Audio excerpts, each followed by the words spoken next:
membre du collectif RADI.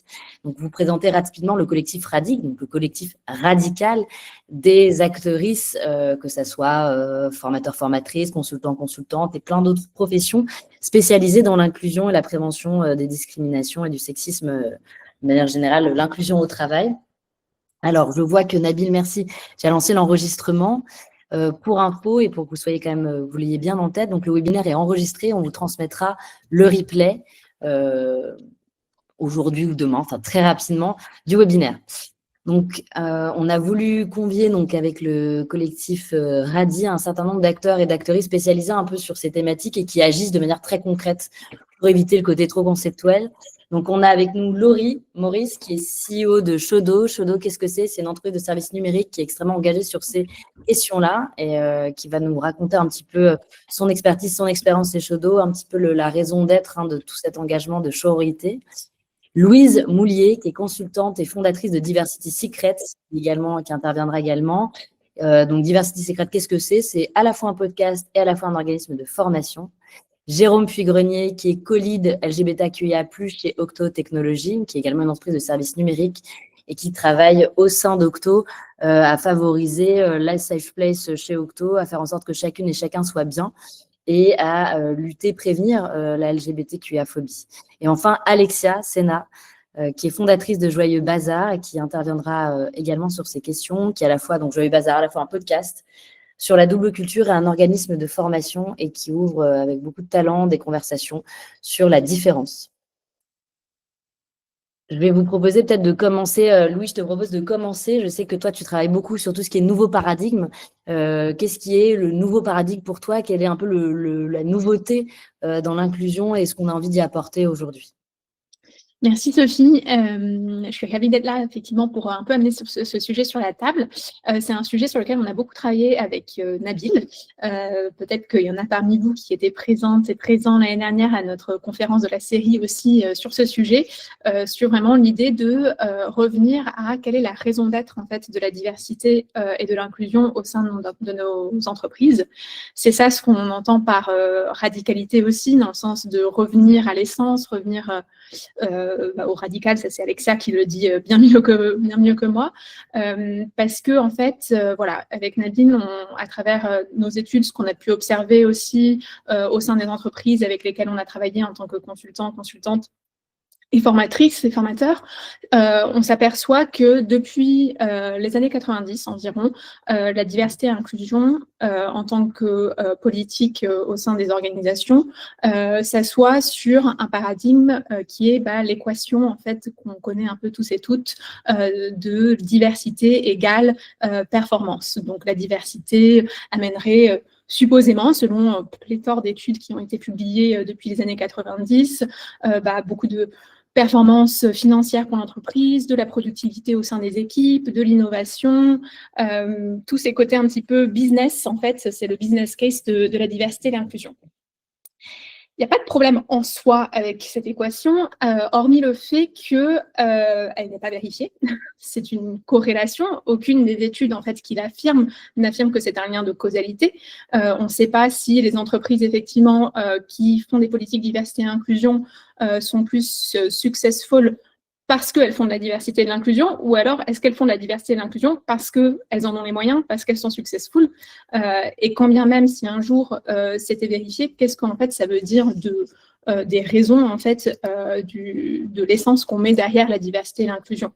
Est-ce que on rattache ça vraiment à cette idée de business, de financier, ou est-ce qu'on a envie de rattacher ça plus à de l'éthique, plus à du politique, de l'engagement, du légal en fait, parce qu'en fait les entreprises ont des obligations en tant qu'employeurs aussi, et il y a des lois contre la discrimination qui sont en place. Donc c'est un petit peu une réflexion là-dessus qu'on amène avec Nabil sur vraiment réfléchir autour de ce qu'on veut mettre derrière la raison d'être en fait de la diversité et de l'inclusion. Merci beaucoup, Louise. Et effectivement, la raison d'être, c'est aussi un des engagements phares au sein de Shodo. Comment est-ce que justement l'inclusion, elle impacte la raison d'être de l'entreprise? Elle fait en sorte que chacune et chacun se sentent bien. Je vois qu'il y a un petit message dans le chat sur les études, effectivement. Je vais passer la parole peut-être à Laurie, pour que tu puisses un peu nous présenter ce qui fait la raison d'être de ton action et de ton engagement, je crois, assez fort chez Shodo, justement pour favoriser cette inclusion et le fait que chacune et chacun puisse s'exprimer librement. Oui, merci Sophie. En fait, chez Shodo, nous, la raison d'être vraiment de nos mesures d'inclusion, ça a été vraiment pour aller pallier une réalité qui est sans appel. Le constat il est sans appel dans la tech, c'est-à-dire que il y a très peu de femmes en fait au poste de dans le développement logiciel. Et en fait, nous, chez Shodo, on est vraiment très engagés sur tout ce qui va être de l'ordre de la justice sociale, de la redistribution des richesses, de la transparence. Mais il n'empêche que malgré ce modèle plein de je dirais d'équité, on n'a pas échappé à l'écueil qui est celui d'avoir très peu de femmes. Et dans un monde de la tech, à mon sens, on peut difficilement se targuer d'être un modèle basé sur la justice sociale si on ne s'adresse qu'à 50% de la population, sachant que la tech, elle est partout, tout le temps, elle nous accompagne. Enfin voilà, on se parle sur un outil tech, c'est dans nos poches, enfin voilà, ça fait notre vie et on peut difficilement se contenter de se dire que c'est créé par qu'une frange de la population, quoi. Et en fait, mon engagement, moi, il est venu de là, c'est-à-dire que j'avais envie d'aller challenger encore plus notre modèle social en allant chercher davantage de talents féminins. Et en fait, pour ça, moi, je suis passée par la non-mixité, c'est-à-dire de pouvoir en fait créer un groupe en non-mixité au sein de Shodo pour pouvoir mener des réunions sur le temps de travail, non pas sur le temps perso, pour pouvoir mener déjà un audit en interne, savoir si les femmes se sentaient bien chez Shodo et en clientèle, parce que nous, on est une entreprise de services du numérique, donc on ne travaille pas tous les jours avec nos membres. Elles sont envoyées pour faire du conseil et développer chez les clients, donc elles sont pas tout le temps sous nos yeux. Mais donc du coup, l'idée c'était vraiment d'aller auditer et puis en fait d'aller challenger le modèle Shodo entre personnes concernées, pour pouvoir aller chercher vraiment des solutions qui répondaient à nos problématiques. Et c'est en ça vraiment la sororité, c'est-à-dire que c'est une sorte de think tank interne qu'on a avec voilà, entre nous, on a pu aller réfléchir, challenger, proposer des idées et ça a été assez efficace puisque derrière, je reprends ce que tu disais, Louise, mais en effet, l'argument moral, il est forcément à exploiter quand tu es une entreprise. En effet, d'aller chercher à mettre de la diversité, de l'équité entre tous les membres, c'est indéniable. En fait, si tu as envie de faire les choses bien, à un moment donné, l'argument moral, il est là. Mais pour moi, en tant qu'entreprise, avec le recul, je peux aussi dire que ça nous a aussi permis d'améliorer notre marque employeur, d'aller chercher, en fait, d'aller vraiment chercher des femmes en plus, de recruter plus de femmes, de recruter plus d'hommes aussi. En fait, il y a eu vraiment des effets concrets. Alors oui, c'est un investissement, oui, ça coûte cher. Si ça coûte pas cher, c'est que, à mon sens, c'est mal fait, c'est que ça répond pas forcément à toutes les questions, ou en tout cas pas fait jusqu'au bout. Mais oui, en fait, il y a, à mon sens, en tout cas, en tant qu'entreprise, eu des bénéfices sur ce qu'on est censé faire, c'est-à-dire recruter du monde et surtout fidéliser les membres.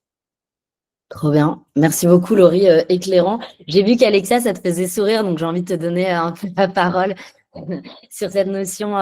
Oui, effectivement, si c'est trop peu cher, c'est que c'est mal fait. Et puis, de manière générale, tout cet enjeu, même parfois cette injonction, effectivement, à appuyer sur la performance pour favoriser la DEI. Je passe la parole là-dessus. Je me garde ça, Laurie, comme une punchline que je me permettrai de réutiliser en te créditant, évidemment. J'adore. Si c'est pas cher, c'est qu'on va pas jusqu'au bout. Et puis, ça veut peut-être aussi dire qu'on n'en attend pas grand-chose. Si c'est cher, c'est qu'on a mis les moyens parce qu'on sait qu'en fait, il va se passer quelque chose qui n'est pas forcément mesurable là à court terme. Mais on sait que, en fait, on sait que le fait que les gens ils se sentent bien, que nous, en rentrant le soir chez nous, en nous regardant dans la glace, on soit capable de se dire qu'on agit pour la justice sociale, en fait, ça crée plein d'externalités positives pour utiliser ce terme-là. Donc, je trouve ça très chouette que tu dises ça.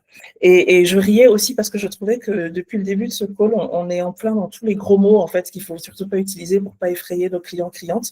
Donc encore merci et bravo à toutes les personnes courageuses qui se sont pas laissées abattre par le thème et qui se sont dit mais oui, je veux parler de radicalité, je vais aller à ce webinaire, c'est génial, cœur sur vous, parce que on parle de radicalité, on parle de non-mixité, donc rien que ça, déjà, on peut perdre beaucoup de gens en chemin. Et moi, j'interviens sur des sujets, donc de manière générale, de DEI ou spécifiquement, selon la demande, sur des sujets de racisme. Et donc là, en termes de radicalité, là, le fait même d'intervenir sur ces sujets-là, le fait pour les entreprises, pour les organisations, de faire appel à un prestataire ou une prestataire pour parler de racisme, on est déjà dans le côté radical, au sens où, là, vous en faites trop, parce qu'évidemment, le racisme n'existe pas dans la société française. Nous sommes toutes et tous fils et filles de la République, donc il n'y a pas de problème. Et il y a vraiment une espèce d'incompréhension, de malentendu originel autour de ce terme et de la manière, en tout cas, dont il est traité dans les entreprises, c'est qu'on a tendance à confondre personnes racistes et comportements racistes. Et donc, on se dit, comment ça, ils vont nous faire des formations sur le racisme? Ça veut dire qu'ils pensent qu'on est raciste. Et évidemment, on n'est pas raciste. Et c'est vrai que le fait de revenir à la base, hein, c'est ça être radical, l'effort en thème et en version en latin, donc revenir à la base en se disant, en fait, le racisme, il n'est pas hors sol, en fait, hein, il vient d'un certain nombre de représentations, il vient de l'histoire, avec un grand H, il vient des stéréotypes qu'on entend à la radio, qu'on entend autour du poulet dominical dans nos familles, enfin bon. Et donc, de pouvoir faire un lien avec non pas la personne en disant tu es raciste, je suis raciste, mais en parlant de ses comportements, en disant ta blague d'hier était raciste, ton attitude tout à l'heure était inappropriée, ça permet de bien dire de quoi on parle, ça permet aussi de rappeler ce que tu as dit en intro, Sophie, et je crois que Louise, tu l'as rappelé aussi, qu'il existe un cadre juridique qui encadre les comportements, qui ne va pas piocher dans ce que les gens ont dans la tête, parce que ça, personne ne le sait, le législateur non plus, mais qui dit, quand vous vous comportez de telle manière, quand vous avez cette attitude, quand vous prononcez ce type de parole, en fait, c'est illégal. Donc, on a la loi, on a les règlements intérieurs, on a les chartes, on a tout un tas de cadres qui existent. Et donc, rappeler ça, recadrer, qui veut vraiment dire je te remets dans le cadre et pas je te juge en tant que personne, mais en fait, c'est malheureusement perçu comme radical, je mets des guillemets, hein, mais radical au sens péjoratif du terme, alors que c'est effectivement radical avec un grand oui et un grand smiley, c'est-à-dire qu'on revient à la racine des choses pour bien les traiter, en fait, et créer les environnements de travail qu'on souhaite. Trop bien, merci Alexia, j'aime beaucoup quand on fait de l'étymologie latine. Alors Chloé, j'ai bien vu votre question.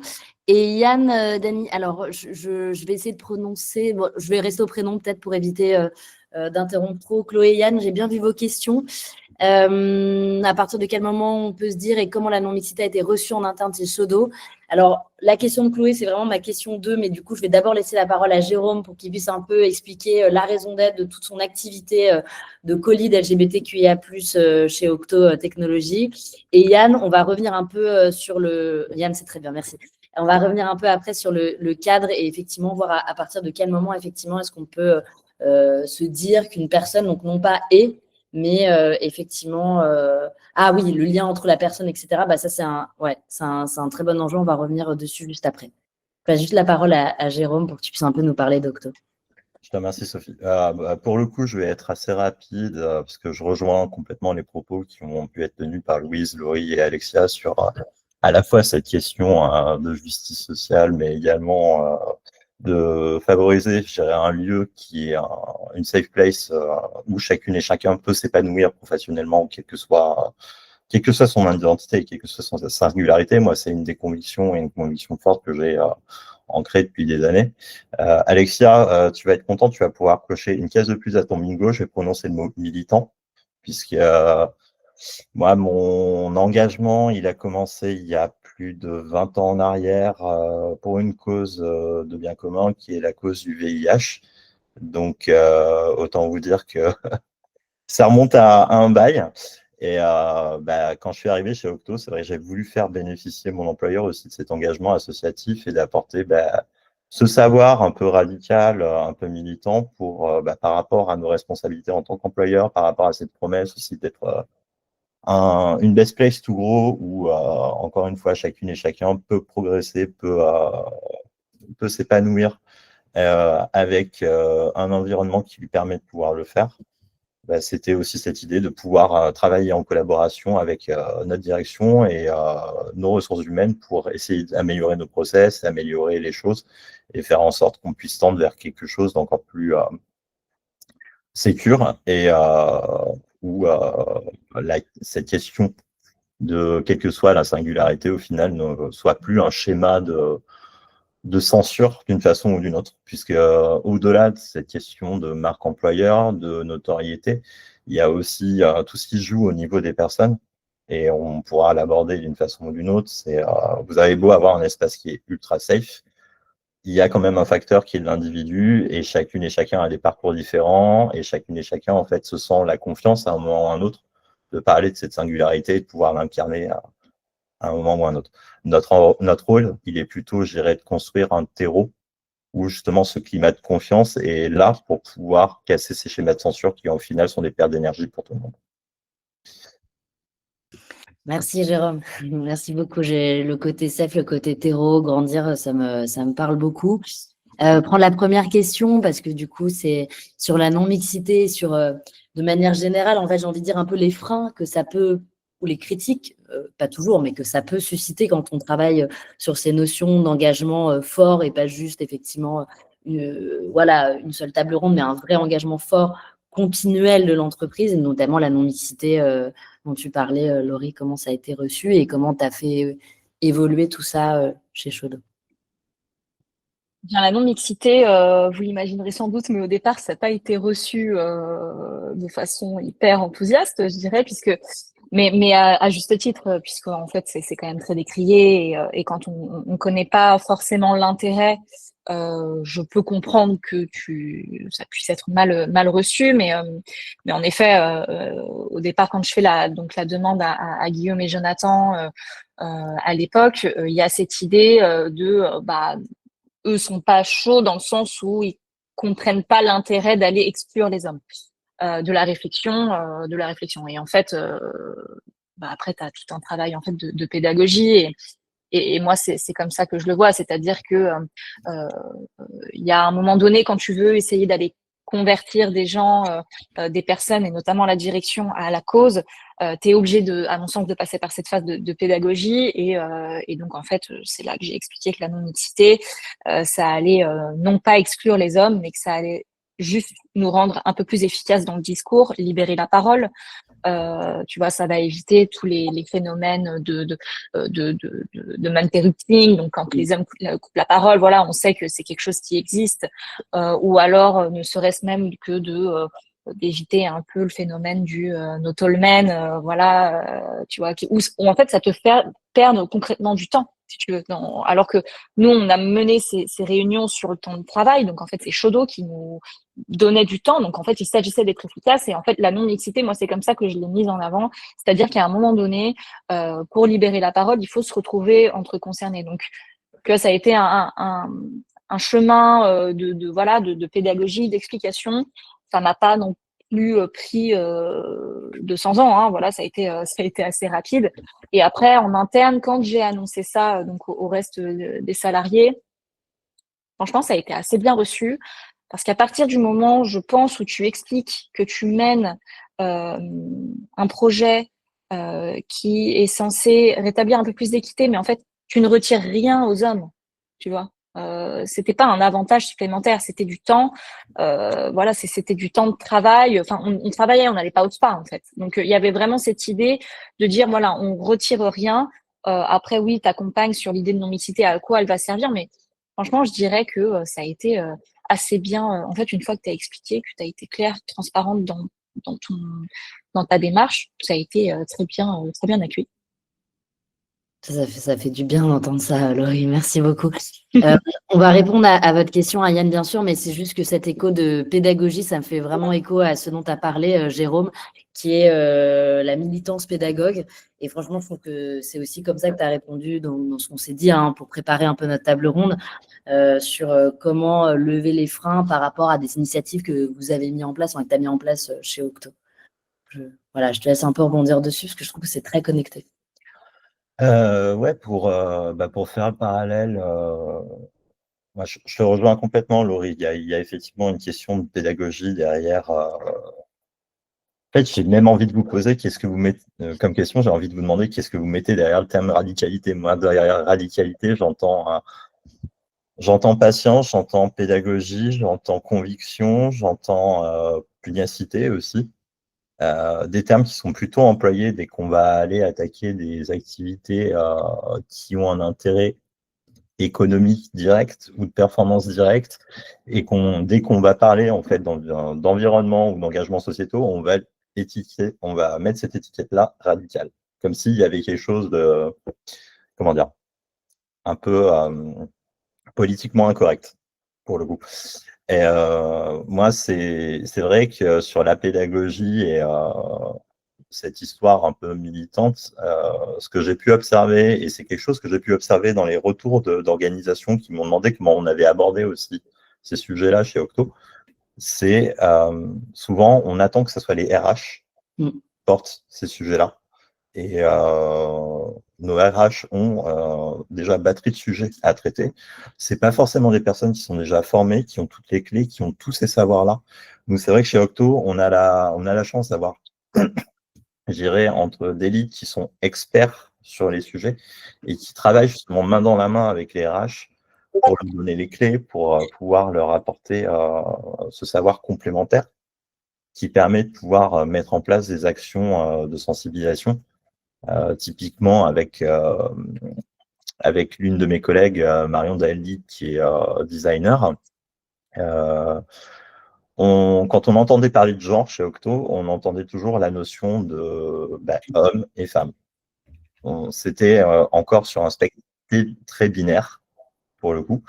Or, en tant que personne queer, nous, ça nous touchait parce que derrière, quand on parle de genre, on voyait tout le gender spectrum avec les identités et expressions de genre qui vont de pair.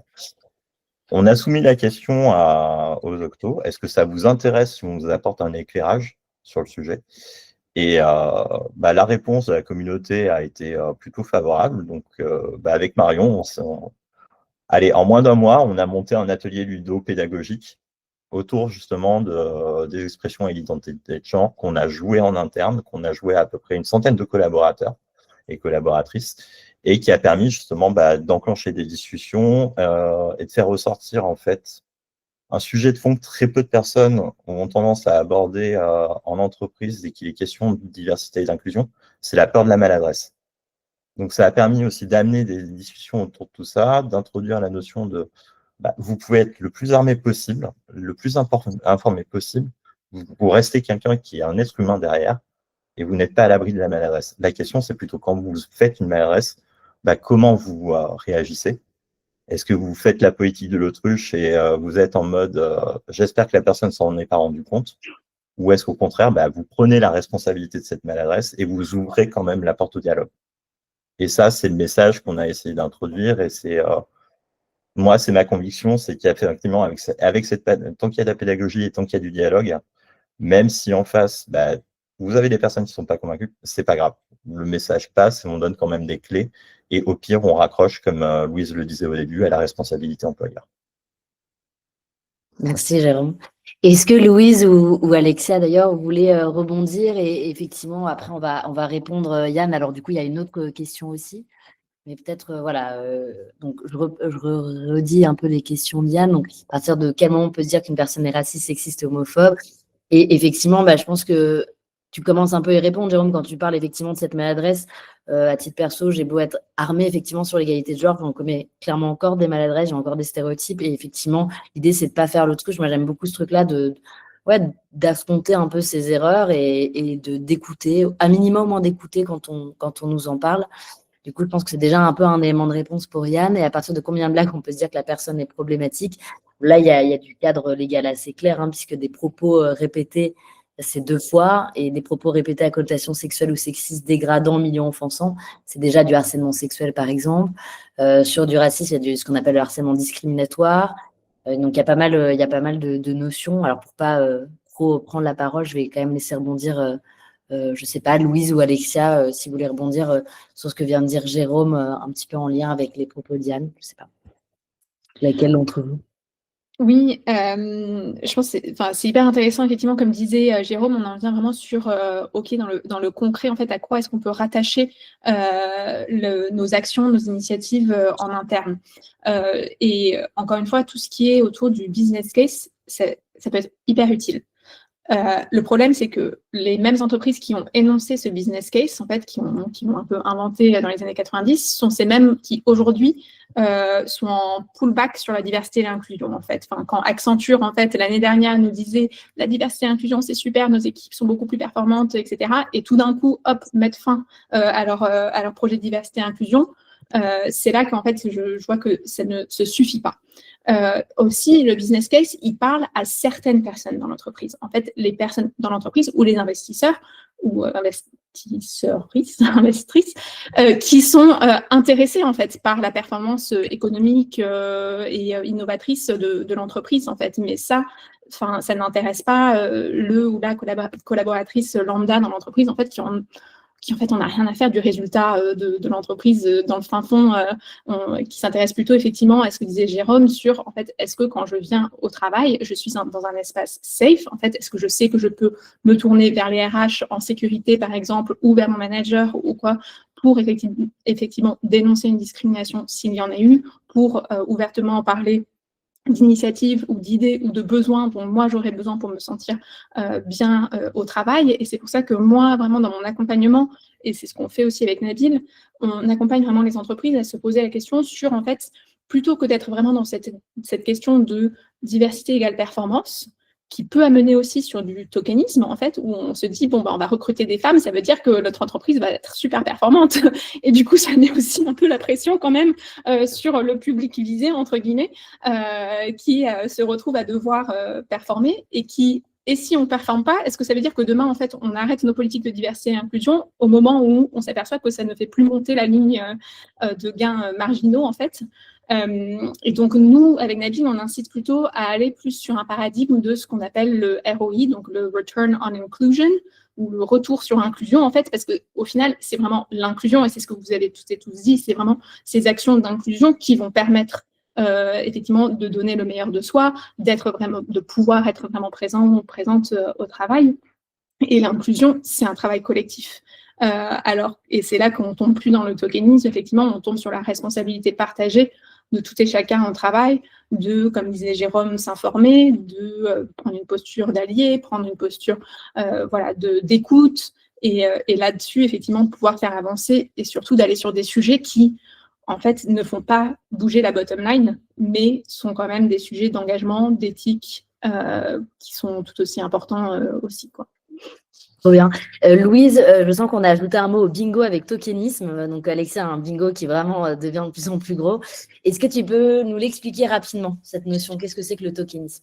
Oui, donc tokenisme, donc ça vient de l'anglais token, qui est donc un jeton. Donc, prendre effectivement une personne en tant que token, c'est une personne qui va être en fait on va dire, mise sur un piédestal comme représentante en fait d'une communauté ou d'un groupe particulier et utilisée en fait par exemple comme la personne qu'on s'est dit bon bah c'est par exemple, je sais pas, la femme qu'on a recrutée, donc, et elle est à un poste de responsabilité, donc tout va bien dans notre entreprise, en fait. Et sans effectivement changer les systèmes, les structures, tous les process, tout ce qu'il y a en place et tous les freins, les éventuels freins qui sont là, qui font qu'en fait, les autres femmes, par exemple, si on prend le sujet du genre ou les autres personnes LGBTQ+, dans l'entreprise, elles ne peuvent pas avancer comme l'autre. Voilà, je ne sais pas si j'ai bien résumé la chose en termes... Si, trop bien. Je ne peux pas être sexiste, j'ai tué une mère. Oui, tout à fait. Yann, effectivement, c'est un peu le... Je ne suis pas sexiste, je ne suis pas raciste, mais... Est-ce qu'Alexia, tu voulais rebondir un petit peu sur ces échanges? Vraiment, je me suis dit, j'aurais dû te laisser la parole sur Token, parce que c'est un sujet qu'on a un peu traité dans une formation qu'on a animée ensemble avec Alexia. Je sais que sur la question du tokenisme, je n'ai rien à dire ou à redire sur ce qu'a posé Louise. Je voulais répondre à la question, je crois, de Yann sur à partir de quel moment est-ce qu'on dit qu'une personne est sexiste, raciste, homophobe, etc. En fait, sur les questions de racisme, souvent, je pose en formation le fait qu'il existe plusieurs définitions. La première à laquelle on pense quand je demande au groupe c'est quoi le racisme, c'est la définition de l'idéologie. qui dit qu'il existe des races humaines et qu'en plus elles sont hiérarchisées. Et donc ça, pour dire qu'une personne est raciste au sens où elle adhérerait à cette idéologie, on peut le dire à partir du moment où on a des éléments probants pour le penser, donc soit parce qu'elle l'a dit, soit parce qu'elle a posé des comportements, et en posant le fait qu'il y avait une intention de blesser, donc ça nous donne un faisceau d'indices qui permet de dire elle adhère, et donc on peut poser ça.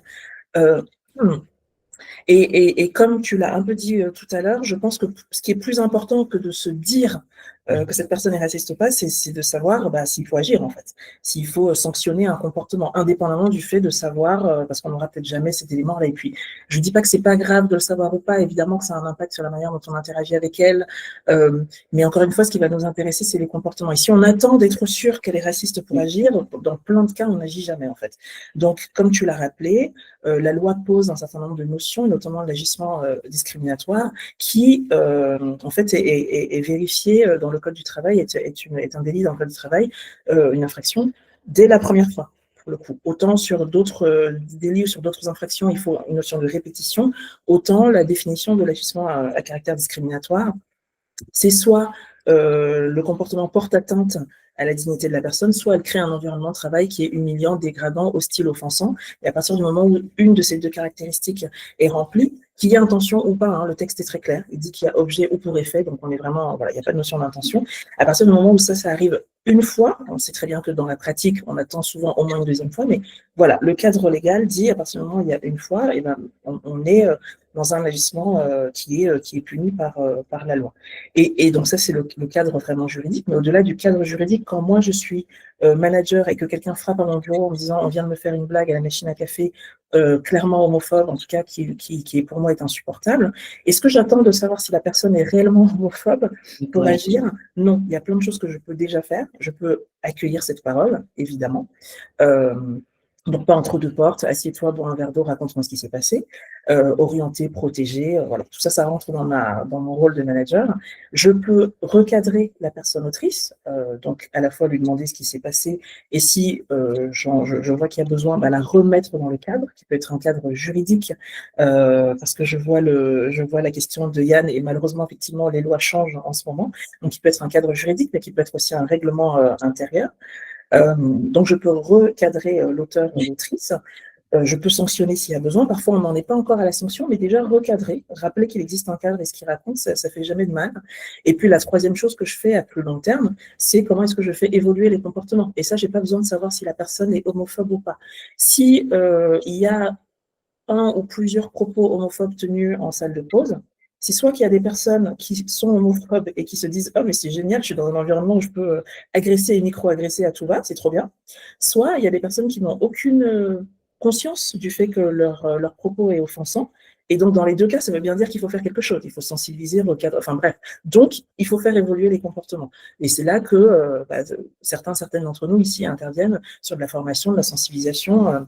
Donc tout ça, c'est des choses qu'on peut faire sans attendre de savoir si la personne est réellement raciste, sexiste, homophobe, etc., mais en partant des comportements qu'on juge vertueux ou au contraire qu'on juge à contre-courant du type d'environnement de travail qu'on voudrait avoir. Trop bien. Est-ce que Laurie, tu veux rebondir, et puis Jérôme aussi après, sur des exemples concrets d'actions que vous avez menées chez Shodo et chez Octo? Je te laisse. Oui, bien sûr.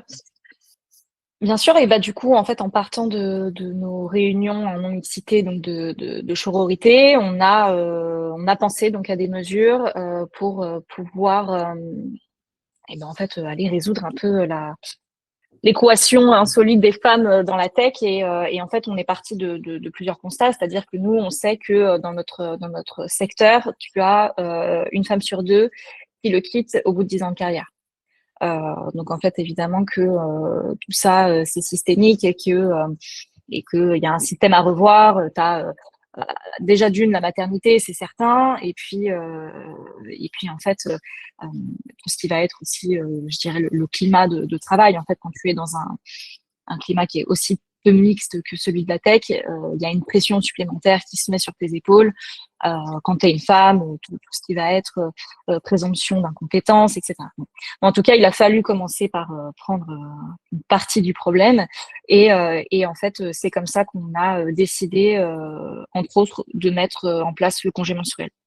C'est-à-dire qu'en fait, en mettant en place le congé menstruel, moi, c'est quelque chose qui me tenait vraiment à cœur puisque c'était un signal fort qu'on envoyait dans notre milieu, dans le sens où voilà, c'est une mesure qui, comme la non-mixité, est loin de faire l'unanimité, mais elle a le mérite de faire parler. Et puis en fait, elle a le mérite aussi d'aller répondre à une situation qui concerne quand même pas mal de nanas, en tout cas pas mal de nanas chez nous. Puisque voilà, hein, ça a été aussi moi l'occasion de ces réunions d'aller vraiment mesurer le besoin besoin ou non en fait si les salariés chauds m'avaient dit non, on n'a pas besoin de ce congé menstruel, j'aurais pas cherché à le mettre en place, mais en l'occurrence là ça répondait à un besoin. Et donc ça a été vraiment la première chose que moi j'ai voulu mettre en place parce que ça s'adressait quand même à pas mal de membres chez nous et puis je savais que ça allait faire du bruit. Et puis en fait derrière ça on a cherché à aller résoudre donc une partie de l'équation, à savoir comment soulager la charge mentale des femmes lorsqu'elles deviennent mamans. Puisque voilà, on sait qu'une femme, ce n'est pas qu'une mère, ce n'est pas qu'une personne qui a ses règles, mais en tout cas, il faut commencer par un début du problème. Et donc, c'est par là qu'on a commencé. Et en fait, c'est comme ça qu'on a mis en place tout plein de mesures en faveur voilà, pour aller soulager la charge mentale. Donc, tu vois, on va maintenir le salaire des femmes en cas de congé maternité, paternité dès la première année. Voilà, ça c'est voilà ce qu'il faut savoir, c'est que tu dois pour les pères, tu dois attendre 2 ans. Pour les mères, il faut attendre 1 an d'ancienneté dans la boîte pour avoir un maintien de salaire. On a mis en place plus de télétravail. On a mis en place aussi un retour allégé après un congé maternité. Donc, c'est-à-dire que pendant 1 mois, si tu es une consultante, tu n'iras pas facturer en clientèle. Voilà, tu as 1 mois d'intercontrat, donc voilà, où tu n'es pas, tu ne retournes pas chez le client. Tu es tranquille pour reprendre les mains dans le cambouis, dans le code, refaire ta veille et puis en fait reprendre un rythme après l'arrivée d'un bébé. Hein. Un congé maternité, c'est 16 semaines coupé du travail où tu accueilles quand même un enfant. Autant te dire que tu as trop les yeux en face des trous. Donc 1 mois, c'est ce qu'il faut. Et puis on a aussi une mesure qui est assez parlante, en plus d'avoir rendu donc le congé paternité obligatoire dans son entièreté. Aujourd'hui, tu n'as que 7 jours qui sont obligatoires quand tu deviens coparent. Voilà, tu n'as que 7 jours. Donc en fait, tu peux retourner au boulot après 7 jours, voire après 3 jours, parce qu'en fait, tu n'as que les 3 jours après l'arrivée de ton enfant qui est obligatoire de poser tout de suite. Mais en fait, tu peux retourner au boulot tout de suite. Et en fait, ça, nous, on a trouvé que c'était aberrant puisque en fait peut-être que le coparent est mieux avec sa femme en fait à s'occuper de l'enfant en fait. Enfin, à un moment donné, ça se fait en équipe quoi. Et donc on a rendu vraiment le congé paternité obligatoire dans son entièreté. On a mis en place aussi toujours dans cette idée d'aller affronter entre guillemets la parentalité en équipe. On a mis aussi en place un congé arrêt naturel de grossesse. Parce que voilà, la parentalité, c'est l'arrivée d'un enfant, mais c'est aussi avant qu'il arrive. Et parfois, ça se passe pas toujours très bien. Et en fait, donc ce congé arrêt naturel de grossesse, il est accessible aussi bien pour la personne concernée physiquement que pour le coparent. C'est-à-dire que voilà, si une salariée chaudo venait à perdre un enfant, eh bien, un salarié chaudo venait à perdre un enfant, si sa femme qui n'est pas chez nous, voilà, faisait une fausse couche, hein, c'est comme ça qu'on l'appelle communément, même si ça n'a rien de faux, eh bien, le salarié bénéficie aussi de 5 jours de congé pour pouvoir affronter ça et se remettre la tête à l'endroit. Pareil pour en cas d'IVG. Et puis enfin, ce qu'on a mis en place, c'est ce qu'on appelle une prime compensatrice de congé parental.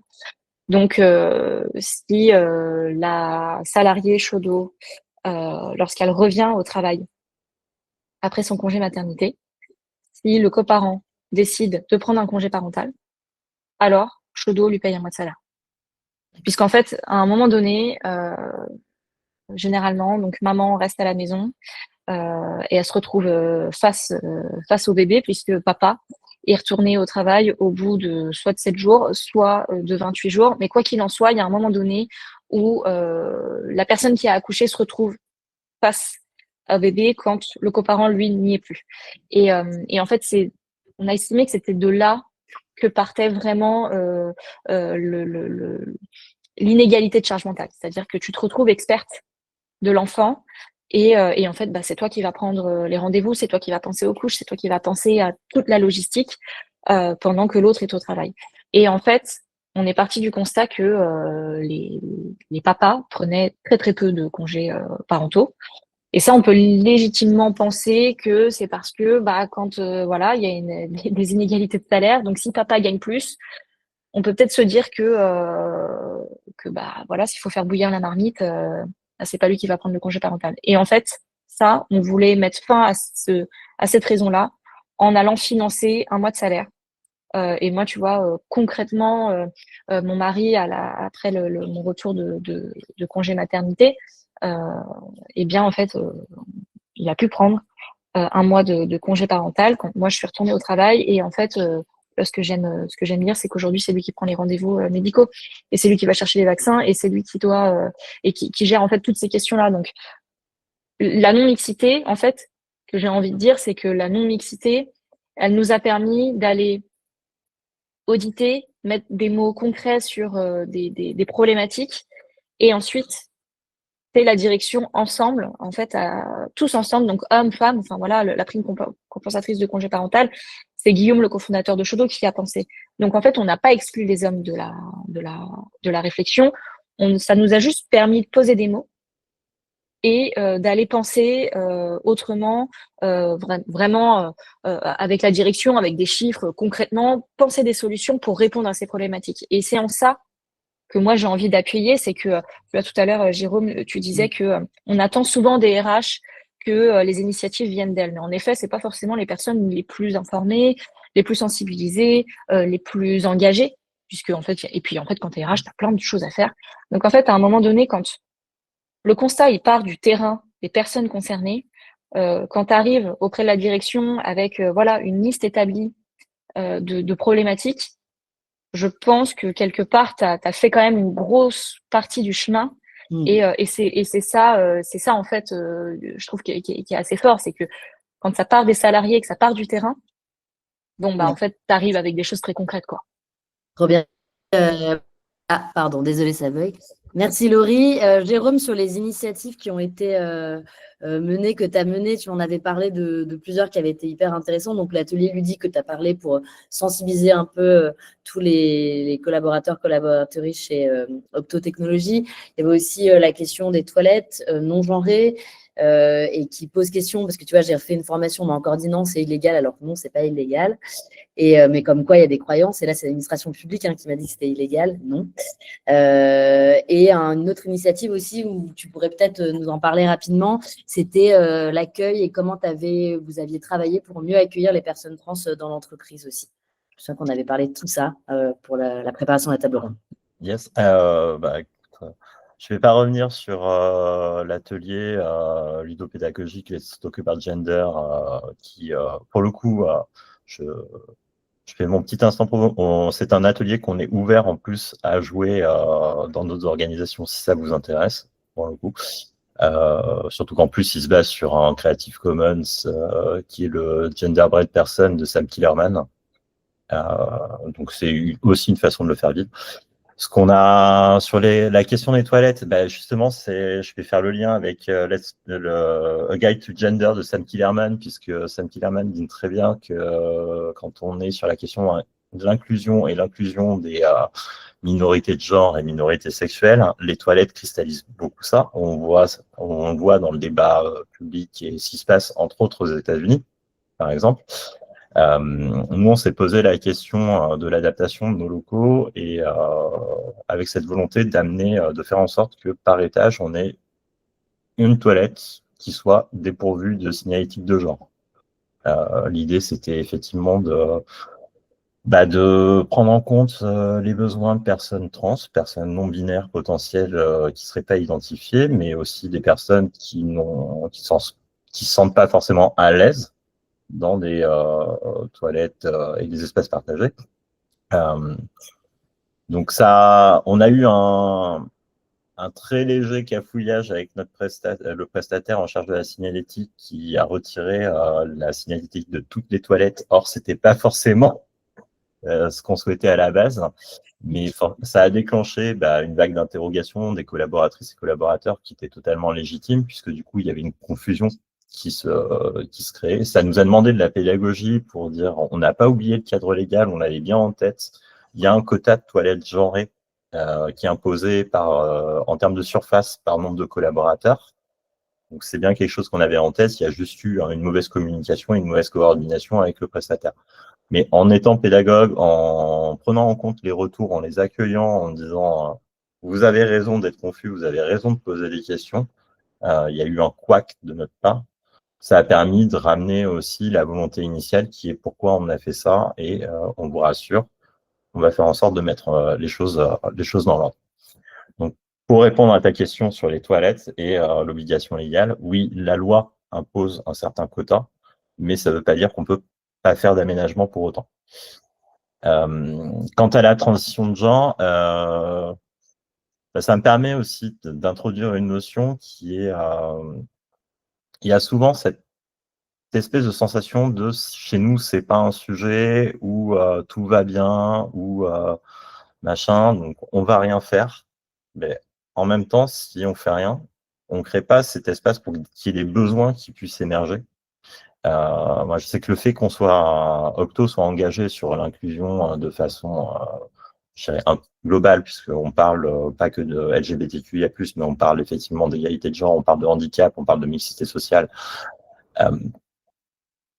Le fait qu'on soit des personnes actives et engagées sur la question de l'inclusion des LGBTQIA+, ça a fait il y a 2 ans que moi j'ai une collaboratrice que je ne connaissais pas, avec qui j'avais eu jamais d'intervention, qui m'a envoyé un petit message sur notre messagerie interne pour me dire « Coucou Jérôme, on ne s'est jamais parlé, mais j'aurais besoin d'échanger avec toi d'un sujet. » Et je suis allé la voir et c'est là où elle m'a fait part, elle, de sa transition et de ses besoins, c'est-à-dire l'adaptation de ses outils, son adresse mail, le fait qu'elle aimerait que son identité employeur reflète son identité perçue et vécue.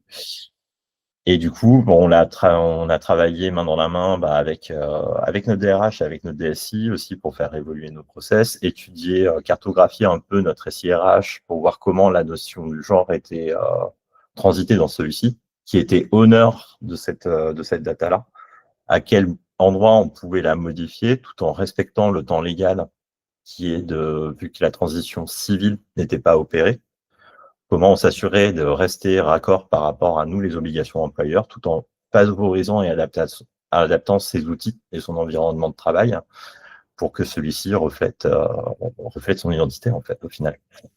Ça a été long. Ça a demandé du temps, ça a demandé de la pédagogie pour sensibiliser les gens sur, en fait, c'est pas un avis, c'est pas une opinion, on te demande pas un commentaire. Là, on a un besoin d'une personne à laquelle, en tant qu'employeur, on doit répondre.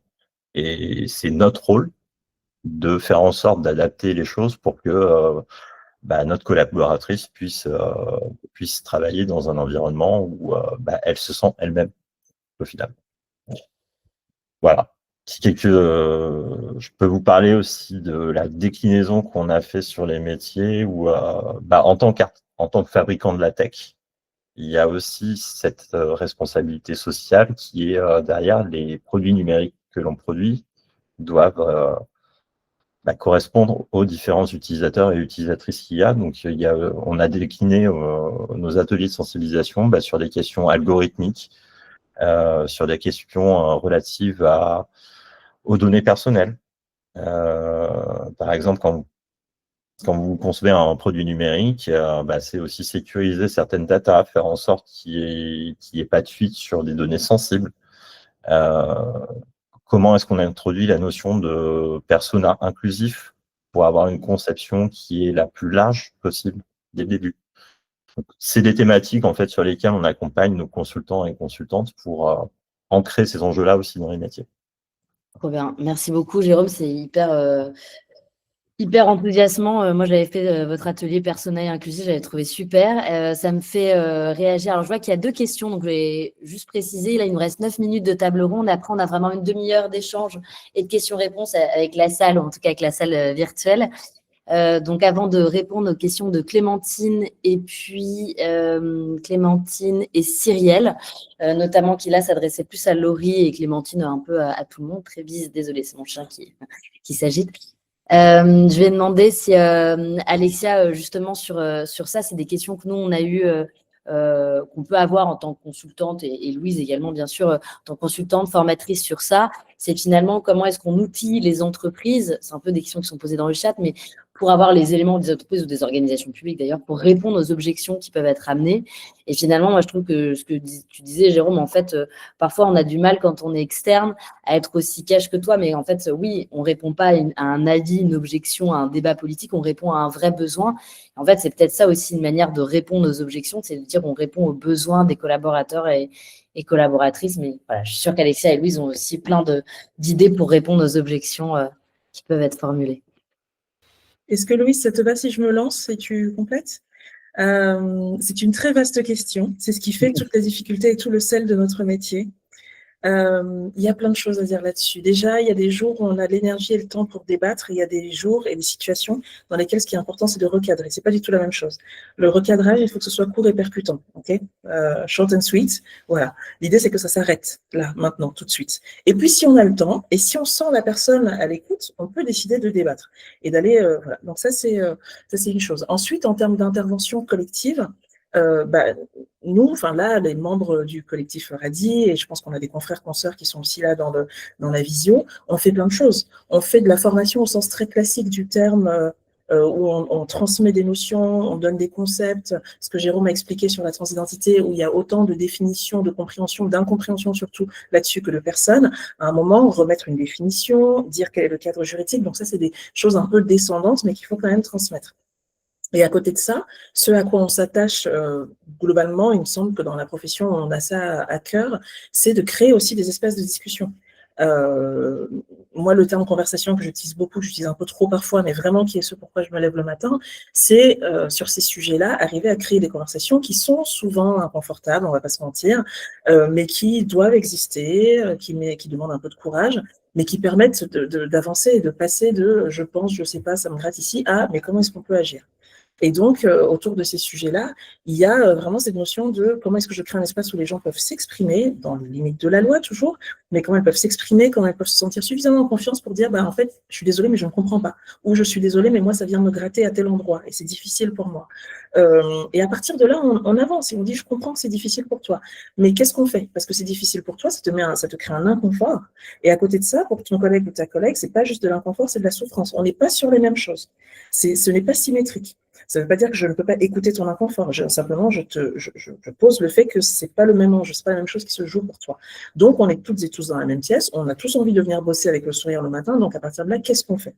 Et donc, dans cette question pour répondre à ta question, qu'est-ce qu'on fait pour faire avancer les entreprises? En fait, on jongle, on danse avec toutes ces différentes modalités-là.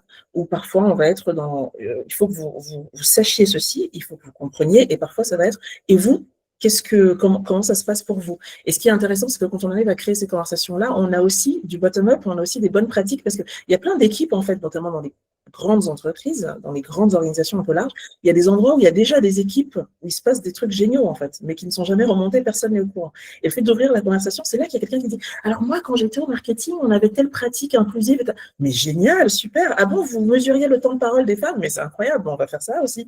Donc vraiment, voilà, on danse entre ces différentes modalités et je trouve ça dingue quand un sujet, donc nos fameux sujets radicaux, c'est le terme du jour, donc de sujets un peu repoussoirs, un peu oulala, je vais pas y aller parce que sinon la boîte va prendre feu, deviennent des sujets qui sont fédérateurs en fait, qui deviennent des sujets où on passe de mon Dieu, surtout n'en parlons pas, à en fait, on s'est demandé ce qu'on pouvait faire et on a eu des idées auxquelles on n'avait jamais pensé parce que comme c'était trop chaud comme sujet, on n'y pensait même pas en fait.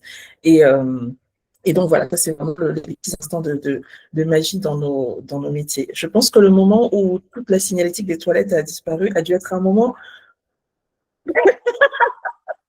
un peu de magie, pas que, il y a dû y avoir un peu de prise de tête, je suis en empathie totale avec toi et avec tes équipes, Jérôme, mais ça devait être un peu drôle quand même, pour créer des conversations, encore une fois. Hein. Le but, c'est pas par sadisme que je dis ça, mais pour créer de la conversation qui peut-être n'aurait pas eu lieu s'il n'y avait pas eu ce couac. Donc parfois, l'univers fait bien les choses.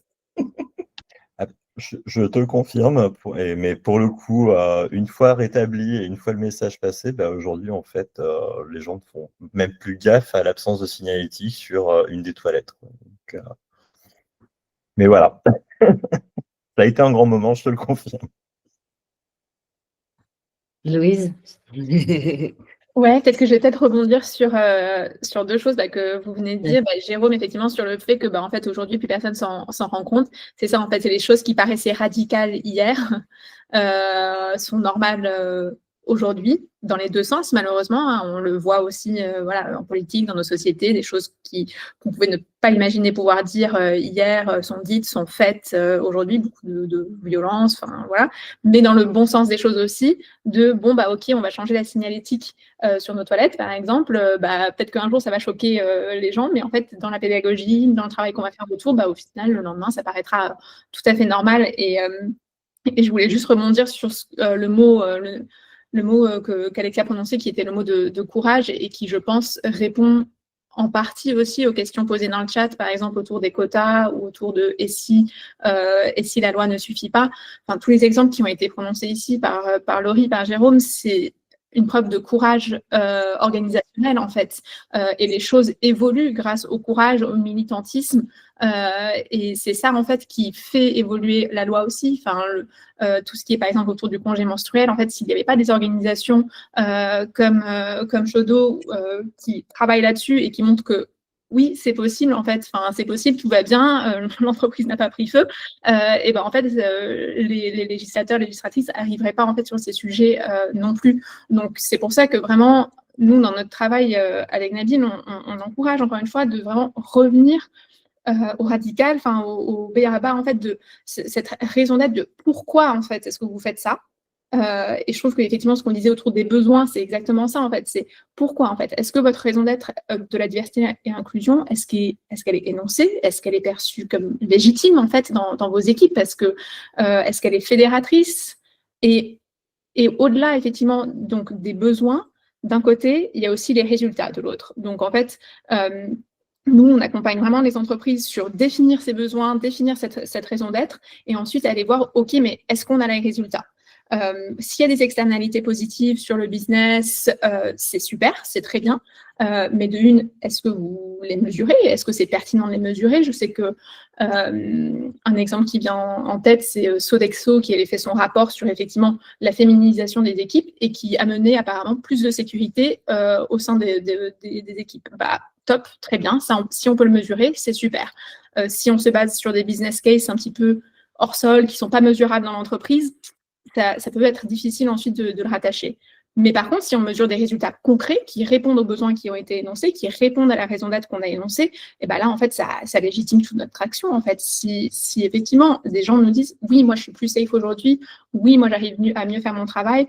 Oui, je suis heureuse, protégée. » Enfin, là, en fait, on est sur du résultat, en fait. Et on n'a plus besoin de se reposer que sur une potentielle performance que ça porterait, ou alors que sur du légal qui, effectivement, risquerait de demain nous filer entre les doigts, pardon. Et du coup, on crée, en fait, notre propre socle, notre radical qui permet les racines, en fait, qui permettent ensuite de pousser, quoi. Merci beaucoup.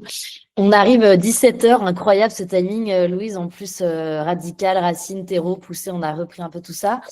Il y a pas mal de questions et là on passe vraiment au temps de questions-réponses. Voilà, donc toutes les personnes qui sont en train de s'endormir ou de se dire bon non, ça y est, c'est le moment où vous pouvez poser vos questions et débattre. Il y avait une question qui est passée un petit peu, descendre là, qui est passée un peu, voilà, c'était Simona de Simone. Pardon, vas-y. Ouais, non, vas-y, je t'en prie. Non, c'était pour savoir si tu voulais que je reprenne le fil des questions. Eh bien oui, grave, comme ça je suis sûre de ne pas en oublier, puis comme Ouais. ça on fait tourner la parole, avec plaisir. Ok, ça marche. Alors du coup, effectivement, il y avait la question de Yann sur à quel moment on peut se dire qu'une personne est raciste, sexiste, etc. Et après, il y avait la question de comment est-ce que la non-mixité n'est pas une façon d'essentialiser le problème. Pour le lire textuellement, je commence à me poser la question sur la non-mixité de si c'est pas essentialiser le problème. On peut être concerné, mais pourtant reproduire des oppressions systémiques malgré tout. Est-ce que quelqu'un voudrait rebondir là-dessus? Je vais y aller. Ouais, je sens je vais y aller. Pour moi, il y a deux questions du coup. Alors oui, la non-mixité, est-ce que c'est pas essentialiser le problème? J'entends parce que c'est quelque chose qu'on nous a souvent dit, mais je pense que quelque part, tu vois, moi, c'est un peu le constat que j'ai fait, c'est que nous, en s'attaquant du coup à ce problème en fait de manque de mixité, donc de femmes en fait dans la tech, on s'attaque à tout un pan de l'inclusion.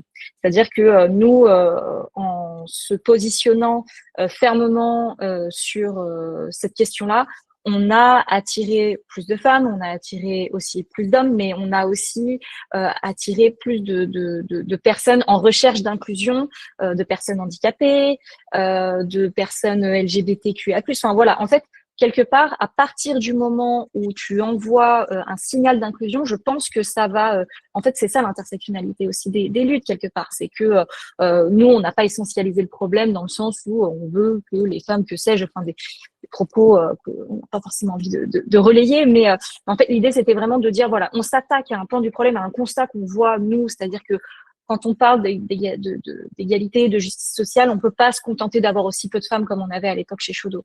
Voilà, c'était ça. Et en fait, on a envoyé un signal clair et on a fait venir du monde de l'inclusion au sens large.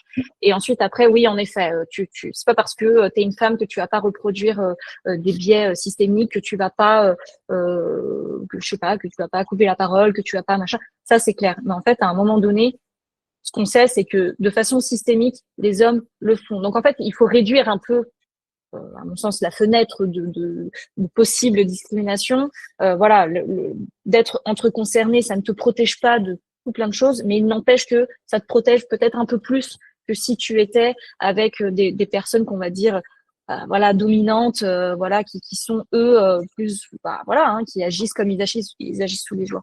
Donc en fait, quelque part, on peut pas être parfait du premier coup. Donc en fait, je pense que c'est une sorte de nœud à dénouer petit à petit, et c'est comme ça que nous on a décidé de le faire chez Chaudot. Trop bien. Merci Laurie. Effectivement, on ne peut pas être parfait, je te confirme. C'est vrai qu'on attend parfois des acteurs, actrices dans la DIA, sur les entreprises de l'EVAD, que tout soit parfait d'un coup, que tout marche d'un coup, alors que sur zéro politique RH, sur zéro changement, tout peut être parfait d'un coup. Et je suis à mon sens, c'est le meilleur moyen en fait, d'attendre d'être parfait, c'est le meilleur moyen de ne rien faire et de s'inscrire un peu dans le triangle de l'inaction de oui, mais si je fais pas si. Voilà. Donc en fait, il faut s'attaquer au problème par là où on peut s'attaquer, quoi. Trop bien. Alexia, tu as levé la main. Je voulais juste rebondir sur ce que tu as dit, Laurie, en disant que, effectivement, c'est pas parce qu'on est entre personnes minorisées qu'il n'y a pas d'autres systèmes de domination ou d'autres courants d'inégalité qui passent. Et ça, c'est quelque chose qui ne doit pas nous mener à rejeter, du coup, les espaces de non-mixité, mais simplement à les améliorer. Et donc, ça, c'est quelque chose qu'on peut poser. On peut dire, voilà, nous nous retrouvons ici, nous sommes, par exemple, entre femmes, ce que tu décrivais. Attention, il y a d'autres différences, on a ça en commun, mais après, il y en a qui sont plus diplômés que d'autres, on n'a pas la même couleur de peau, on n'a pas les mêmes orientations affectives, etc., plein de choses. Et donc, faisons attention à ça. Et une fois qu'on l'a posé, voilà, on est en train de poser un cadre et on évolue dans ce cadre-là. Donc, moi, ce que je tire de ça, c'est pas, du coup, ne faisons pas d'espace en non-mixité, mais c'est soyons vigilants et vigilantes à ce qui peut se jouer d'autre pour voir comment on y répond. En gros, la non-mixité, c'est un problème que quand il n'y a pas beaucoup d'espace de non-mixité. Oui. Tout à fait. Il y avait une question de Simona qui fait écho à ce que tu disais, Jérôme, je me pose la question sur les lois d'égalité femmes-hommes, ne devrait-on pas faire évoluer aussi cette expression? C'était une des premières fois où on s'est rencontrés avec Jérôme, on a parlé d'égalité, on disait en fait égalité de genre, tout le monde le dit parce que ça fait bien. C'était à une époque où il n'y avait pas encore un tel backlash, il y en avait un peu, mais moins. Bon, ça évolue. Et donc, on parle d'égalité de genre et en fait, on parle que des femmes et des hommes. Et du coup, déjà, biologiquement, on oublie toutes les personnes intersexes. Et en termes d'identité de genre, on oublie les personnes non-binaires, les personnes trans, les hommes trans, les femmes trans, enfin vraiment une multitude de personnes quand même qu'on fait passer à l'as. Et donc, Simona, ne devrait-on pas faire évoluer aussi cette expression? C'est un peu des éléments de réponse, mais je vais peut-être te passer la parole, Jérôme, parce que c'est pas moi qui parle aujourd'hui.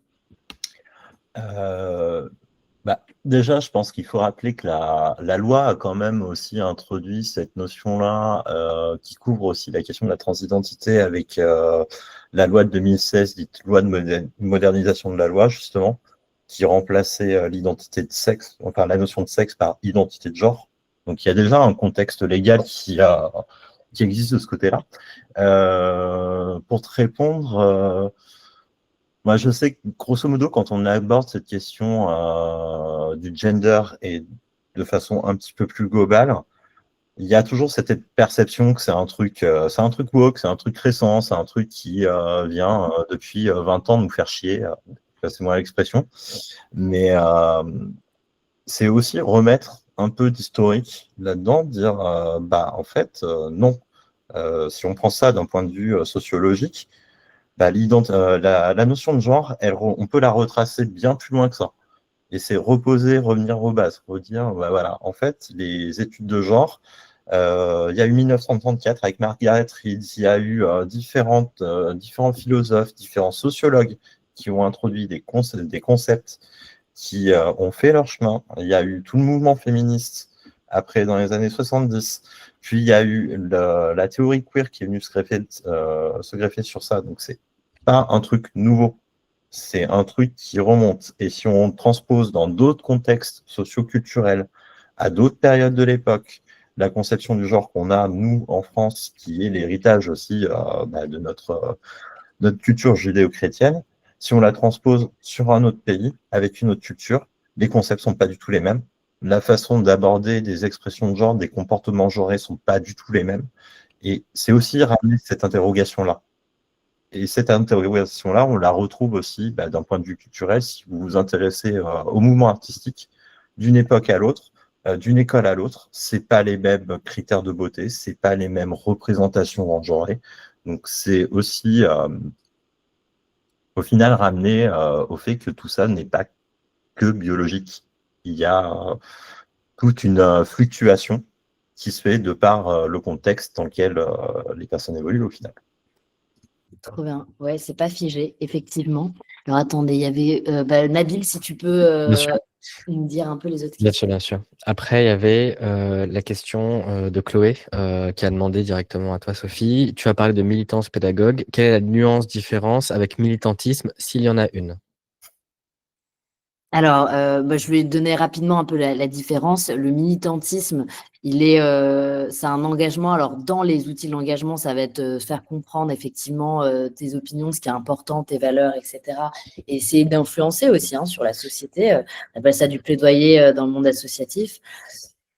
Mais c'est pas toujours pédagogue. Ça peut être aussi des actions fortes, des actions coup de poing, et c'est toute cette notion aussi d'action radicale, à un moment de dire, là, je réponds à des besoins, etc. Et puis, la militance pédagogue. Donc là, c'est peut-être je peux passer rapidement la parole, Jérôme, pour que tu expliques, mais en gros, la militance pédagogue, c'est de vraiment axer justement l'acte militant sur la pédagogie et sur le fait d'échanger, de donner à voir et de donner à comprendre. Je vais. Moi, c'est une conviction et je dirais de par mon engagement associatif, c'est quelque chose auquel je suis amené à être confronté, cette différence entre militantisme et militance pédagogue. Je suis convaincu que c'est par le dialogue et c'est en donnant aussi les clés de compréhension aux gens qu'on arrive à faire évoluer les consciences, qu'on arrive à amener du changement. Là où la radicalité militante, généralement, est plutôt en mode char d'assaut. Il faut qu'on aille et il faut qu'on fasse ça, mais c'est à toi de t'éduquer. C'est pas à moi de te donner les clés. Et dès lors où, en fait, on va dans ce mode-là de il faut, il y a des freins qui arrivent en face, il y a des obstacles à lever. Et en fait, si on n'aide pas les gens à comprendre en quoi c'est des obstacles et en quoi ça répond, comme on disait tout à l'heure, à des besoins, à des nécessités, on passe à côté, à mon sens, de l'enseignement qu'il y a derrière, quoi. Donc, sans la pédagogie, ça a toujours été mon approche depuis que je suis out, depuis mes 18 ans. Et je pense que c'est la meilleure de nos armes pour aider les gens à prendre conscience de justement ces différences de besoins, de ces différences de vécu, et du fait qu'on peut améliorer les choses sans pour autant retirer quelque chose aux autres. Merci, Jérôme. Merci beaucoup. Il y a une question de Yann après, qui rejoint en fait, qui a été répondue par Louise. La question c'était: se référer uniquement au cadre légal, n'est-ce pas dangereux si jamais il était amené à changer? Je peux répondre, je peux développer un petit peu si vous voulez, si tu veux, Louise. Effectivement, c'est aussi une des raisons pour lesquelles avec Louise, quand on travaille sur la question de l'équation diversité égale performance et comment est-ce qu'on remet en cause ce business case, on ne peut pas se contenter soit du droit, soit du business case, soit de l'éthique. Parce que prises une à une, ce sont des fondations qui sont trop fragiles. Le business case, parce que c'est la porte ouverte au cynisme et au fait de s'en remettre aux aléas économiques pour faire de la justice sociale. L'éthique, parce que c'est très compliqué, pour le coup, de mettre les gens d'accord sur des valeurs et des systèmes de valeurs. Mais effectivement, le cadre légal et ce qui se passe aux États-Unis est un excellent exemple, malheureusement. Les décrets de Trump, même s'ils sont au fur et à mesure en train d'être retoqués, certains oui, certains non, etc., prouvent que si on s'en remet uniquement, et c'est ce qui s'est passé quand l'administration Trump est arrivée au pouvoir, en France, on s'est dit, vous inquiétez pas, en France et en Europe, on a un cadre légal qui fait qu'on est protégé. On ne pourra pas commencer à discriminer, etc., etc. Et en fait, non, c'est pas comme ça que ça fonctionne. Un cadre légal, c'est quelque chose qui évolue, c'est quelque chose qui peut effectivement se construire, etc., se déconstruire, se détricoter. Et parfois, il peut être utilisé, weaponized, il peut vraiment être utilisé pour, au contraire, favoriser les discriminations. Il existe encore des lois qui sont discriminantes et qui le favorisent.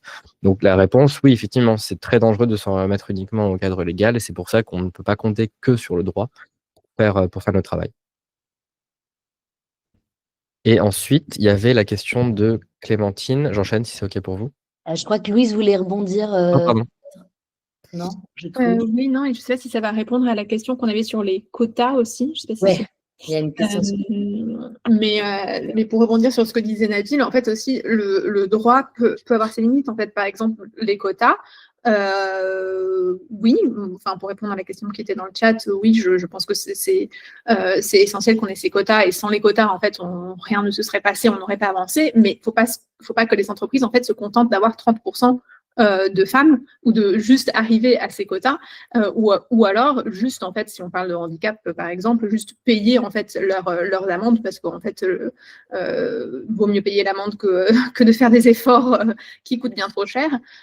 Donc en fait, même le cadre légal a ses limites aussi là-dessus, sur même si effectivement il est en place pour être protecteur entre guillemets, il va aussi loin que ce que la société, ce que l'éthique veut aussi. Donc en fait, c'est trois cadres qui avancent de pair et qui doivent en fait rester ensemble. Et le business case, on est dans un monde capitaliste, donc soyons tous les Paul autour de cette table, je pense qu'on peut aller très loin sur ces sujets, mais en fait, tant qu'on sera dans un monde capitaliste, il faudra qu'on continue à parler effectivement de business case aussi, mais ça est ensemble. Effectivement, c'est la question juste après, c'était celle effectivement de Clémentine Rodriguez sur les quotas. Et la question, c'était quelle est notre position, les positions qu'on a toutes et tous sur ce sujet. J'ai envie de dire ça dépend, mais du coup, est-ce que ça dépend des gens? Est-ce qu'il y a quelqu'un ici qui voudrait réagir par rapport à ça? Est-ce qu'il y a des gens qui ont une posture particulière vis-à-vis du fonctionnement même des quotas ou de l'utilisation des quotas? En gros, la question, c'était, pour certains, ils représentent un outil nécessaire pour accélérer la parité et corriger les inégalités structurelles. Pour d'autres, ils peuvent avoir des effets pervers ou symboliques. Quelle est donc votre position sur le sujet? Sophie? En fait, c'est une phrase d'une femme assez connue, mais évidemment, au moment où je l'ai dit, je viens de perdre son nom, mais quand on n'a pas de quotas, on cherche des excuses, et quand on a des quotas, on cherche des femmes. Et donc, en fait, pour moi, les quotas, ce n'est pas du tout une solution en soi. L'objectif, c'est d'avoir des quotas. L'objectif, c'est de corriger de manière un peu forte, rapide, accélérée, un peu massue, et un effet d'inégalité. Après, évidemment que les quotas, mais de manière générale, je ne crois pas beaucoup à la théorie du ruissellement, mais c'est sûr que sur les quotas égalité professionnelle femmes-hommes, Il y avait la loi Zimmermann en 2011 qui a instauré une obligation de 40% du sexe le moins représenté. Donc, on dit direct que 40% de femmes, dans la loi, c'était du sexe le moins représenté. Comme c'était toujours les femmes, ça a été les femmes. Dans les conseils d'administration des entreprises, au-dessus d'une certaine taille ou d'un certain chiffre d'affaires ou quand elles étaient cotées en bourse. Et on pensait que ça allait ruisseler sur tous les organes dirigeants de l'entreprise, sur les fonctions opérationnelles, style direction, codir, comex, cadre manager, etc. Ça n'a pas du tout ruisselé. Donc voilà, un autre échec de la théorie du ruissellement. Et il a fallu qu'on arrive en 2021 à la loi Rixin pour dire on passe effectivement à 30% puis 40% du sexe le moins représenté dans les instances dirigeantes de l'entreprise. Donc, cadre dirigeant, comex, codir, là, la loi, elle est passée en 2021. L'obligation, c'est 2030. Donc, on voit qu'il y a quand même 9 ans pour laisser les entreprises un peu s'y mettre. Donc, moi, je ne crois pas, en fait, je ne suis pas une forcenée des quotas, mais en fait, je pense que malheureusement, parfois, on est obligé de passer à cette obligation. Et donc, moi, mon objectif, il est très clair. Il est de dire, si on veut que ça change, il faut des obligations. Et que dans les entreprises convaincues, je pense comme celle de Jérôme et Laurie, je ne suis pas sûre qu'il y ait besoin de cette obligation. Mais dans les structures où il y a, pour être dans l'euphémisme, des résistances passives, ça va être compliqué. Et par ailleurs, je rappelle également qu'il y a encore des lieux réservés aux hommes en France aujourd'hui, notamment l'Automobile Club, où il n'est interdit aux femmes. Point. Sauf la partie restaurant de l'Automobile Club, parce que maintenant que les femmes travaillent depuis 65 sans demander d'autorisation, parfois, en plus, elles peuvent gagner de l'argent. Donc, le restaurant est autorisé pour les femmes, parce que ça, elles peuvent payer. Par contre, le club de décision, où il y a quand même de nombreux dirigeants politiques et économiques, il est interdit aux femmes encore aujourd'hui. Voilà. Donc, il y a quand même beaucoup de quotas qui existent dans les faits et qu'on ne remet pas en question. Je passe la parole à Loris. Oui, non, en fait, comme tu dis, en fait, si tu veux, les quotas, c'est à mon sens une solution imparfaite, mais qui reste néanmoins une solution.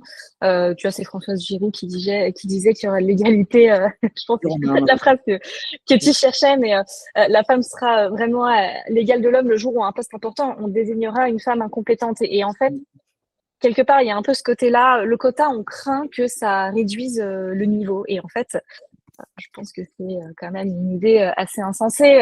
C'est Isabelle Collet, donc, qui est une sociologue du travail et qui s'est vraiment intéressée au monde de la tech, aux inégalités dans la tech, et en fait qui explique que les quotas, ça ne réduit pas le niveau, bien au contraire, ça l'élève même, puisque quelque part, on va aller chercher les meilleurs, et les meilleurs ne sont pas forcément que des hommes ou que des femmes ou qu'une minorité.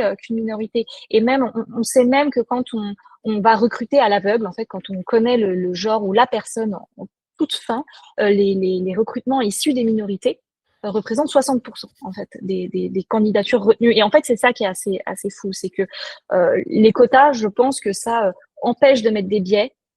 Puisqu'en fait, on va être forcé. Et non, ça ne va pas réduire le niveau. Bien au contraire, et je pense que c'est aussi une façon de lancer la course en étant tous au même niveau, puisque sinon, en fait, il y a que, en fait, ça ne réduit pas le niveau, puisqu'on va mettre plus de diversité et peut-être que ça va retirer un peu plus de dominants, puisqu'il y aura plus de diversité, mais c'est certainement pas ça qui va baisser les niveaux. Et en fait, moi, le quota,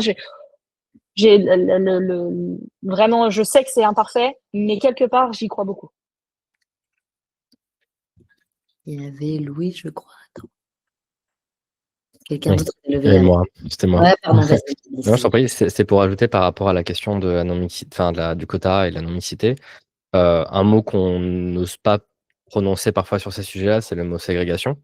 Le fait qu'il y ait des espaces qui ne soient pas autorisés aux femmes en France encore aujourd'hui, c'est une forme de ségrégation, de fait, pure et simple. Il y a des ségrégations de droit, ça c'est un peu plus délicat. Il y a des ségrégations de fait qui sont manifestes dans la société. Un type de ségrégation auquel on ne pense pas souvent parce qu'elle est très socialement acceptée, c'est la ségrégation par l'argent. Il y a énormément d'espaces en France où vous ne pouvez pas accéder si vous ne manifestez pas le fait que vous ayez un certain statut social, même minimal. Si vous voulez, il y a plein d'endroits qui sont accessibles au public auxquels les sans-abri ne peuvent pas accéder parce qu'ils se font refouler par la sécurité. Alors que ce n'est pas des endroits qui sont privés, ce n'est pas des endroits qui sont fermés au public, mais c'est des endroits où on ne va pas accepter les sans-abri. Parce que manifestement, il y a quelque chose dans leur apparence qui les identifie, de fait. qui leur permettent d'être identifiés par les gens qui sont chargés de les garder dehors, justement pour essayer de préserver un petit peu socialement ces espaces de gens qu'on ne veut pas voir. Donc voilà, il y a des ségrégations et je pense que c'est aussi important de nommer ces ségrégations auxquelles on ne pense plus en fait, parce qu'elles sont tellement normalisées qu'on ne les dit pas, quoi. Voilà. Je mets, Louise, je ne sais pas si c'est pour lire ce que tu as mis dans le chat, mais je lis quand même parce que je me dis, parfois on ne regarde pas le chat. Le danger des quotas sans pédagogie, sans inclusion, c'est des recrutements sans aucun travail sur la culture de l'organisation pour accueillir ces nouveaux profils. C'est le risque de tomber dans le « elle a été recrutée, promue grâce aux quotas » ou encore c'est de occulter les intersectionnalités. Aujourd'hui, les quotas pour femmes bénéficient surtout à un certain profil de femmes. Donc c'est aussi pour éclairer un peu les limites des quotas après nos échanges. Mais effectivement, plus axé sur les quotas femmes par rapport à femmes. Yes, du coup, Louise, tu voulais parler, je te passe la parole. Non, juste très rapidement, peut-être pour en revenir sur en fait, le besoin de radicalité ou de courage, du coup, si on en revient là-dessus. Moi, j'habite en Allemagne et il n'y a pas longtemps, la législation autour des quotas, notamment des représentations, donc essentiellement, que pour les femmes, en fait, a changé parce que c'est arrivé dans la législation européenne. Mais ce n'était pas avant dans la législation fédérale ou nationale en Allemagne. Par contre, les législatrices avaient imposé quand même aux entreprises de se fixer un objectif de représentation. Donc, les entreprises étaient libres de choisir quel était leur objectif de représentation des femmes dans leur conseil d'administration. Et du coup, il y a des petites entreprises hyper malines comme Sixt, par exemple, les locations de voitures, ou alors HelloFresh, juste pour en citer une woke, qui s'était fixé 0% de femmes au conseil d'administration. Donc, en fait, on en revient là Donc là, il faut une obligation, quoi. De courage, de radicalité, en fait, au-delà de ce que le cadre légal peut offrir, au-delà de effectivement ce que le business case peut offrir. Oui, là, c'était de l'audace, c'était un courage fou de ces entreprises qui se défendaient en disant, mais en fait, pour Sixt, qui est une entreprise familiale, on disait, en fait, on a que des fils, et c'est que nos fils qui sont au conseil d'administration. Donc voilà, donc juste un petit exemple pour un peu clôturer sur... merci beaucoup, Louise. Et ça, je rebondis parce qu'Alexia avait mis si on ne veut pas de quotas, faisons en sorte de ne pas en avoir besoin, diversifions et incluons. On est dans une entreprise qui dit clairement, ça ne quittera même pas la famille. Donc là, on est un peu sur de la classe sociale, de l'origine. Là, on s'embête pas, on prend des fils. Bon, effectivement, là, du coup, c'est compliqué. C'est peut-être pas les premiers clients pour l'inclusion. Il y avait une dernière question. Oui. Et plein de questions, mais des petites remarques, mais il y a vraiment une grosse question et qui s'adressait plus à Laurie. Oui. Je me permets de la lire. Merci Laurie pour votre témoignage. Et en effet, bravo pour toute la mise en place des actions décrites. Sur le volet purement administratif, j'entends parfois des résistances sur les congés menstruels, j'imagine, et les congés interruption naturelle et IVG. De demander un justificatif médical, IVG, congé menstruel versus la confidentialité. Comment est-ce que vous avez répondu à ça ? Alors, nous, on ne demande pas de justificatif. En fait, c'est sans justificatif et on ne demande même pas, on n'accorde pas d'autorisation. En fait, voilà, c'est un congé qui se pose directement dans nos solutions RH. C'est sans, voilà, en fait, c'est très simple. On se débarrasser du problème en n'en faisant pas un problème. Et voilà. Et en fait, ce que je tiens à dire, c'est que pour nous, le congé menstruel, on a fait une cagnotte de congé menstruel, on est dans le service, donc c'est Chaudot qui abonde de l'équivalent de 10 jours de facturation par personne menstruée, donc dans une cagnotte, et en fait chaque membre va piocher au besoin dans cette cagnotte, et en fait ça se fait du coup très simplement, et en fait depuis qu'on a mis ça en place, donc depuis le 1er janvier 2023, je peux vous dire assurément qu'il n'y a eu absolument aucun abus, mais vraiment aucun abus. Enfin, c'est-à-dire que on est peut-être sur 10% des jours pris sur ce qu'il y a de disponible. Donc en fait, à un moment donné, de faire confiance, quand on donne la confiance, en fait, on nous la rend bien. Il n'y a pas besoin. Nous, c'est un peu notre credo. On se dit que voilà, la confiance, elle se donne d'emblée, elle ne se gagne pas, et que c'est certainement le meilleur moyen d'engager les équipes, de les pousser à être dans le même rapport qu'avec nous, dans un rapport de confiance et de vouloir faire bien les choses, en fait. Tout à fait. Merci beaucoup pour ça. Il nous reste 5 minutes et comme les horaires, c'est important, j'ai un peu envie de serrer la fleur à cœur. Je pense que c'est plus pour Laurie que pour le fait qu'il faut tenir les horaires, quoique peut-être. Est-ce qu'on fait un dernier tour de table avec un message qui est important pour chacune, pour chacun de faire passer? Moi, je rebondis très rapidement. Je m'autorise sur ce que tu dis, Laurie. Je trouve que la confiance, c'est important. Et de manière générale, dès qu'on parle d'inclusion, à chaque fois, on est là, mais comment vérifier les justificatifs sur l'identité de genre, sur les transitions, sur les congés, maths, parental. En fait, peut-être que le vraie solution, c'est de ne pas demander la justification. Effectivement, d'avoir. Il y a des entreprises qui, même au-delà du congé mensuel, ont fait une cagnotte ou simplement accord de 3 jours, 5 jours. Ça dépend des entreprises. C'est rarement plus que 5. Bon, 3 à 5 jours, peut-être 10 de congés non médicaux, mais sans justificatif médical. Parce qu'il part du principe qu'entre X ou Y, il y aura une gastro, X ou Y, il y aura une intoxication alimentaire, un rhume. En fait, finalement, on a très peu qui vont poser ça, mais ça sécurise de ne pas se dire j'ai 39 de fièvre, je ne peux pas aller au boulot et mon premier réflexe demain, alors que je suis subcléquante, c'est de devoir aller chez le médecin ou chez la médecin pour avoir un justificatif médical et l'envoyer vite à l'entreprise. Je trouve ça intéressant. Voilà. Après, je sais qu'il y a des notions quand même de contraintes législatives, mais on voit que réglementaires, pardon, mais on voit qu'il y a quand même aussi pas mal de choses qu'on peut faire et que finalement, parfois, moi, la question que je me pose, c'est à quel point parler toujours des contraintes réglementaires, c'est pas une justification à des freins qui sont en fait plus des freins émotionnels et irrationnels, quoi. Voilà, je passe la parole. Je t'ai dit qu'on concluait, j'ai parlé. Tu veux que je conclue?